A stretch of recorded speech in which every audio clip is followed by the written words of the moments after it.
I'm going to do something different in this confessions video by opening up with getting straight to the point. Michelle, what I'm about to say is the most important thing that I want to confess to you. Everything I say after this is just gory details that, given the current situation, in my opinion, isn't going to make a difference.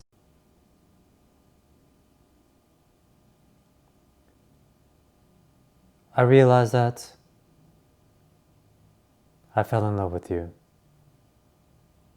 Actually, what would be more accurate for me to say is that on 12/25/2023, I realized that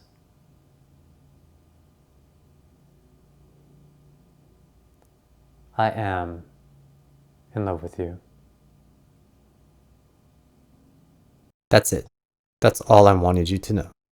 We meet for lunch at the Japanese restaurant. You're already interested in me, but I don't know it at that point. And I'm not interested in not just you, but anyone. During lunch, I actually find you attractive, but I keep that to myself. At some point, you reveal to me you play the piano, and when you did, I tensed up. And in my mind, I then began telling myself, there's no way it's her. We finish eating and we go our separate ways. You start sending me text messages expressing your interest. Some of your messages come across to me as pretty aggressive. As I read them, I get annoyed and I make a decision to cut you off, but I refuse to do so through a text. I then suggest that we meet a second time so that we can further discuss where both of us stand. We meet for pizza. My mind is already in a place of, why am I giving this girl the time of day? I don't care about her. I'm not interested. We start talking about the contents of the messages that were sent. Because some of your text messages came across to me as aggressive, I feed off of that, and I'm uncharacteristically aggressive towards you. While we're interacting with one another, I'm misinterpreting your responses and your body language quite a bit. But there was a moment where I took the time to look into your eyes, and just for a moment, I saw beneath all the layers an amazing female, and I knew that I would never encounter another girl like you ever again. So I decide to jump off the cliff. Day 1. We begin, and I'm scared. I'm starting to second guess my decision, but I don't show it. I'm still misinterpreting the things that you're saying, the answers that you're giving me, and the signs that you're giving off. Day 2. I wake up. I still don't know if I made the right decision, and I don't really understand what's happening, at least with me. Day 3. It begins to bubble to the surface, but I don't know what it is. Day X. I'm still not sure how I feel. I can't put it into words, but I can certainly express it through touch. And at this point, I do know that I want to be with you. In fact, I'm actually serious. I don't care about everything else, but I really want to know how you feel so that if you're not serious, then I can back off. You don't really give me an answer, and all I have to work with is just go with it. Day Y. You pushed me away, and that really hurt. I'm starting to question things, starting to wonder if it makes sense to continue, and I'm starting to think that you're just using me. At this point, I'm in a state of shock. Day Z. You send me a text to ask me if I'm okay. I reply with emojis to indicate that really hurt, and ask you if we can sit down and talk so I can try to tell you how I feel. We meet, the conversation begins, and right away, we're off to a bad start. I try to work through things, but I feel like I'm navigating a minefield, so shortly after that, I just leave. Day 0. The night before, I had a bad dream. I dreamed that I dropped, on accident, literally, a newborn baby that wasn't mine on its face as I was trying to hand them back to their mother. I woke up distraught. I didn't know what that dream was trying to tell me, but I knew something bad was going to happen. Later that day, you invite me over for dinner, but with the caveat that we don't talk about things. I agreed to come over because I just wanted to see you. I just wanted to feel your energy. There were some other guests present that night, and we began talking about video games that they play. The software engineer in me starts asking questions that are designed to test the limits of the game, because I'm trying to reverse engineer it. I'm trying to find exploits. In other words, if we do this, can we break the game? There was a question I asked that you didn't like, and you let me know with a pretty sharp delivery. It made me mad inside. I didn't show it, but that was the moment where I began to consider walking away. I left without saying bye to your guests, not out of spite, but because I was just tired. You sent me a text asking me why I didn't say bye. I replied by saying, I'm sorry, that was really rude of me. I can go back and say bye. You replied by saying, it's fine. What I should have done at that point was call you. Instead, what I did was misinterpreted your reply as having a sarcastic tone to it. I got mad and said to myself, we just started. I've already gotten hurt. We're already having communication problems. And I'm in a position where I have to guess how you feel. And right now, my guess is you're just using me. F it. I'm done. So I ended it with you and I said goodbye. A few days go by and I realized that I made a really bad decision. So I send you a text asking if we can talk things over. You reply by saying, I need time to think. This is really hard for me. I don't understand what you mean, but I give you space. In the days that follow, I'm breaking down, crying. I don't understand why. We haven't been together for that long, and I don't even really know how I feel about you. At least, I can't really put it into words, but I'm certainly experiencing things that would suggest that I'm heartbroken. I don't hear from you for a few days, so I send you another text telling you I broke down and I ask you to please let me know where you stand. You reply by saying, I don't think we should talk anymore. I say okay, and the phase of trying to make sense of the world begins. I'm losing sleep. I'm having a hard time with day-to-day life, but I don't show it. I don't tell anyone about what's going on with me, and when I'm around others or family, I'm not giving anything away. I start to write in my journal. I write about everything that's happened, everything that is happening, and at the same time, I'm looking for ways to run away from this stuff because I don't want to deal with it. While we were together, we drink a little bit, and so as a coping mechanism, I begin to drink. Immediately, I recognize that it's not going to help. There isn't going to be an easy way out of it. I'm just going to have to face and deal with the pain. So I stop drinking. Maybe about a week later, I write some things for you, which I go into much further detail later in this video. I put the things that I write in a video and I send you a text with a link, hoping that you'd watch it and get a better understanding of how I feel about you. I also mentioned that this would be the last time I'd contact you through text. I then move my focus onto finishing another video project that I have in progress, but you keep coming to the forefront of my mind. In other words, a month has gone by, we were together for barely 2 weeks, and I'm still thinking about you every day. So I shift my attention to creating a confessions video about you. I put it together, but I still feel like something's off. Something's missing. Moving forward, we're in the second month since I ended it, and I'm putting everything I have into completing the video project I mentioned earlier. I'm closing in on the finish line. It's very late on Christmas Day, maybe around 10 or 11 p.m. I don't remember. And then out of nowhere, life just hits me. Life says, we can't tell you for sure if she loved you, but she certainly had an emotional connection to you. She felt for you. Oh, by the way, the reason why you've been struggling with getting over her these last few months is because you were in love with her. We even told you that you were in love with her through the only scene you tuned into when Hal's Moving Castle was on, but you didn't listen to us. Then you ended it. The breaking down and crying that followed should have been a clear sign to you that you were in love with her, but you didn't want to hear it. The second reason why you've been struggling is because you've misinterpreted almost everything. When she said it would have been nice if you took a different approach, you didn't get it. This is what she meant. And when she said, I need time to think, this is really hard for me. Seriously? You couldn't connect those dots? Once that realization hit, I felt like an asshole. And I wanted to let you know that I finally get it. But I already said that I would no longer text you. Out of nowhere, while I'm trying to go to sleep, around 1 a.m. on the 26th, the idea to write you a letter came to my mind. So later that day, I composed the letter and I buy blank cards. On the 27th, the cards come in, I put it all together, and I drop it in the mailbox that night. On the 28th, I realize I forgot to write one very important line, and so faced with that dilemma, I decided to go against my word of not texting you, and I send you one to let you know what the missing line was and that a card I wrote for you is coming your way. Oftentimes, I ask myself, why are you taking this so hard? Why are you putting so much time and effort into this?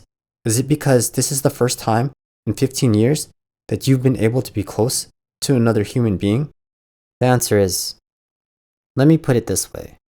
If you never asked me for a picture, and or I never brought it up, misinterpreted where you were trying to go with it, I would have taken a different approach. I more than likely would have shut you down and shut you out, but that wouldn't have eliminated the possibility of you and me getting together. One of the girls that came before you took months to get me, because like you, I wasn't interested in her. When we finally did get together, she admitted to me that she reached the point where she hated my guts and she was about to give up. But she did something very, very simple that made my heart melt. And I was like, alright, fine, let's do this. Another girl, again, much like you, I wasn't interested in. My cousin had to intervene, patch things up, and that turned into a 12-year relationship. Anyway, you're absolutely right. It would have been nice if I took a different approach.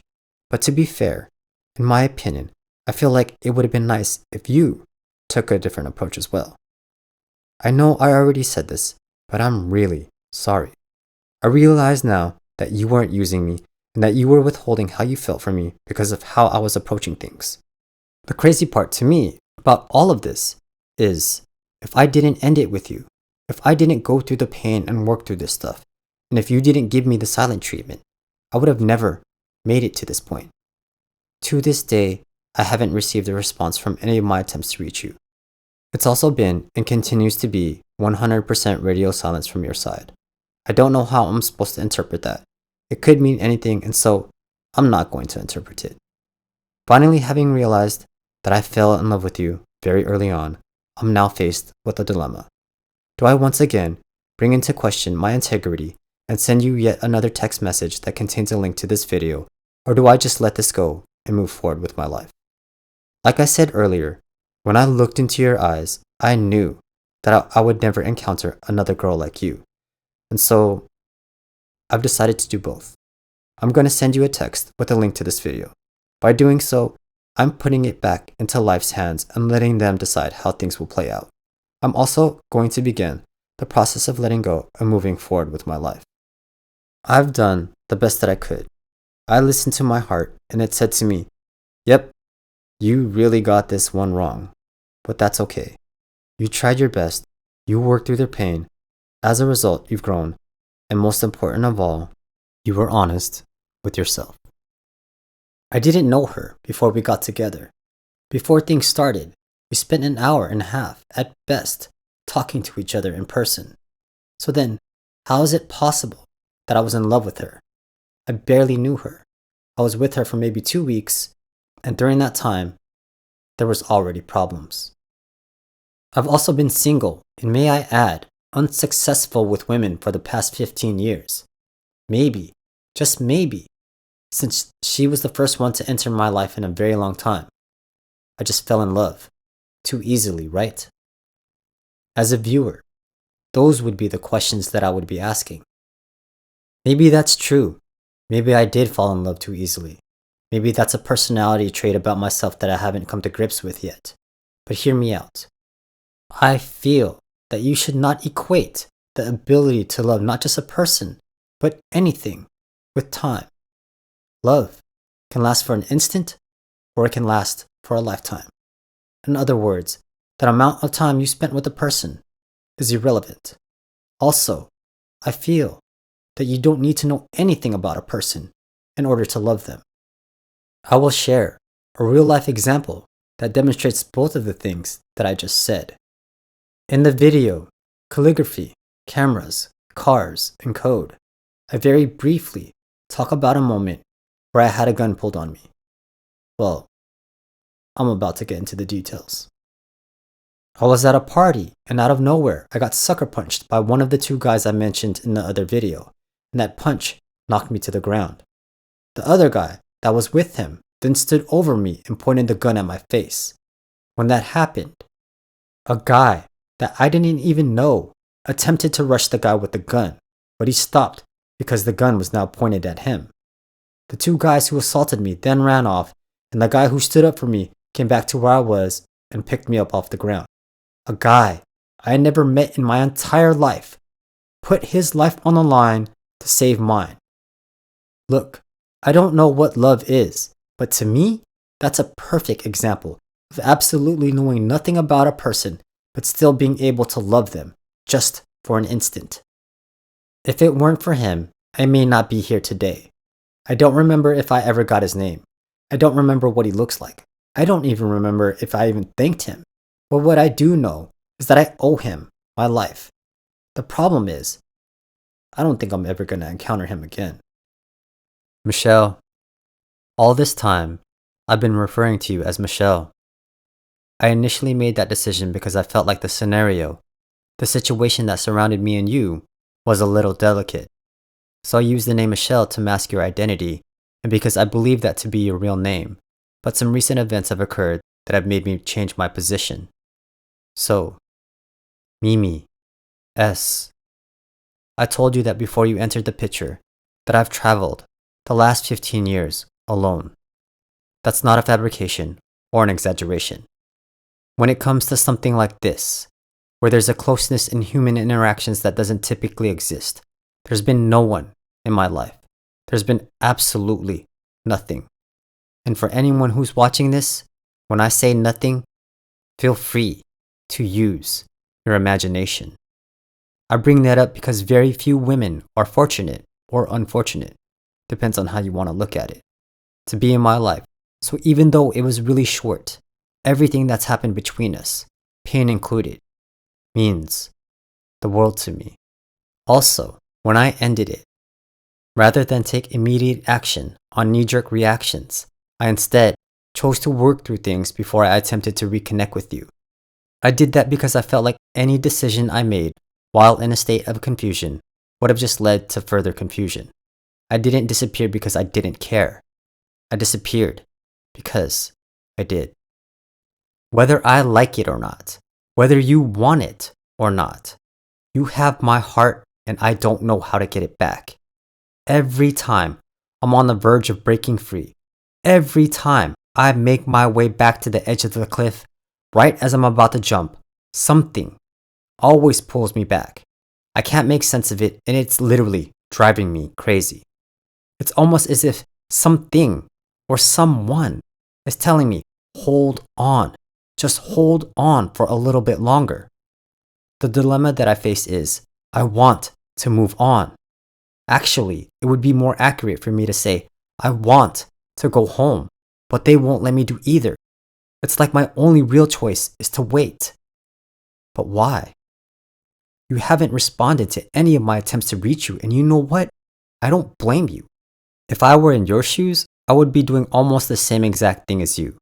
The only thing I would have done differently is, I wouldn't have blocked your phone number, get invited to an event, ask if you're going to be at that event, and then show up with 2 girls.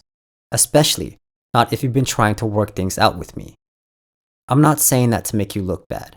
I understand how difficult it can be for you to go out, but you have to understand how bringing 2 guys with you to an event that I'm at, when a few weeks earlier I tried to apologize to you. I tried to tell you that I realized that I misunderstood so many things, and I tried to tell you that I discovered that I'm in love with you. You have to understand how I could potentially interpret that as you trying to tell me that you moved on and you're trying to rub it in my face. After talking to a few people, I realized that wasn't necessarily the case. But if you were trying to finally reconnect with me, I'd say that probably wasn't the best approach. As odd as this might sound, I'm really thankful for you shutting me out and not responding to me at all, even to this day. And that's because at the beginning of January, roughly 2.5 months after I ended it with you, I only had a basic understanding of how I misinterpreted things. Now that we're towards the end of March, 5.5 months later, I feel like I have a much better understanding of what I misinterpreted, and I get why you were so closed off to me. I get why there was that moment when I hugged you, looked into your eyes, and saw that you weren't really receptive to the affection. I get why there were moments where you got mad, and I get why you pushed me away that night. Like I mentioned before, I don't blame you. I would have reacted in a similar way. I guess what I'm trying to say is, and I'm only speaking for myself, The breakup, the ensuing psychological and emotional pain, and all of the misunderstanding and miscommunication that followed are things that needed to take place. Again, I'm only speaking for myself, but those were things that I needed in order to understand how I really felt for you, what I was misunderstanding, and what I could have done differently. Another side effect to all of this is instead of closing up, which is what I would have done in the past, for some reason, I decided to completely open up, both my heart and my soul, not necessarily to other people, but to the universe. It's revealed to me how sensitive I've become and how sensitive I am to things now. The path isn't clear, but I'm going to continue to develop my sensitivity, even if it winds up killing me. Anyway, what's really been interesting, to me at least, is that when all of this started, I didn't realize nor did I see that you already had an emotional connection to me. That's because I was misinterpreting things at the start. Now that I'm hopefully near the end of this, it's likely that the emotional connection you had for me is probably gone at this point. My emotional connection to you is something I never expected to establish, mainly because I wasn't interested. The saddest parts about all of this, again to me at least, is that we never got to spend time together as the versions of ourselves that had emotional connections to each other. We were always on opposite sides. The other sad thing is, from how things look today, I don't think we're ever going to be able to experience that. The biggest thing for me, in the context of sadness, is that I put my heart and my soul into this. I put in so much time, so much energy, so much emotion. I swear, I was crying for weeks at a time and I would cry out of nowhere. Keep in mind, we were together for only 2 weeks, and at the end of it all, my efforts, at least to me, appear that they're going to amount to nothing. For the last few months, I felt really bad about how things played out. And there was one point where I was placing all of the blame on myself. There was another point where I was placing the blame on you. What makes the most sense to me is accepting that relationships involve two people, and we both played a role, no matter how small that role might have been in shaping how things turned out. One last thing, and I want to emphasize this, is I'm going on 6 months reflecting on a relationship that only lasted 2 weeks. That's how strong my connection to you felt. That's how much I cared about you. That's how much you mean to me. From an outsider's perspective, it might look like it's because before you, I was single for 15 years. But no, trust me, there's so much more to it than that. Normally, the feeling of love you have for another person is cultivated when you spend time with them. In this particular case, the feeling of love I have for you was cultivated while I wasn't even around you. I've never experienced anything like that before. It didn't make sense to me, and it didn't help that I realized I was in love with you on the 25th of December, 2023.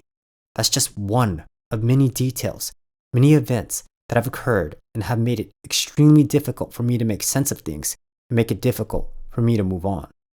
Anyway, I'll end this by saying you have a really good heart. How would I know? Because you are one of the very few women, let alone people, whose heartbeat that I not only felt, but I also listened to it. I wish I met and interacted with the girl who wasn't under so much pressure, stress, and strain. I wish I met and interacted with the girl before the other guys got to her and inflicted all of that emotional pain. I wish I met and interacted with the girl who was finally able to transform her flicker of fire into an inextinguishable raging flame. I wish I didn't get inspired to write this because no matter how badly I want to personally deliver it to you, I'm going to exercise the option to refrain. I'm trying to figure out why do I think about you every day. At this point, I don't feel like it's because I want to reconnect, but more so because I hope that you're okay. Not going to lie, there were many days and nights where I cried, asked the questions, do I really have to go through this, and why? Does it have to be this way? Life responds by saying, you already know we're not going to explain things to you, but the most important thing for you to understand is that for the remainder of your life, in your heart, Mimi will always remain.